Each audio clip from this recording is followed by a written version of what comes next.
Siya nga pala mga ka-idol, magandang hapon sa inyong lahat, no. Ito pala yung inuutos sa atin na trabaho, ipa-repair kasi pangit tignan sa malayo, malapit kasi ito sa daan. So ito muna yung inuuna ko para makapagtrabaho ako ng iba. So kakatapos lang natin sa ating hagdanan at dito na naman tayo, no.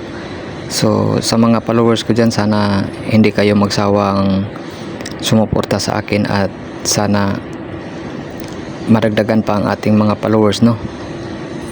Kung pwede lang i-share lang ang ating mga video para sa ating update na mga video pa sa susunod.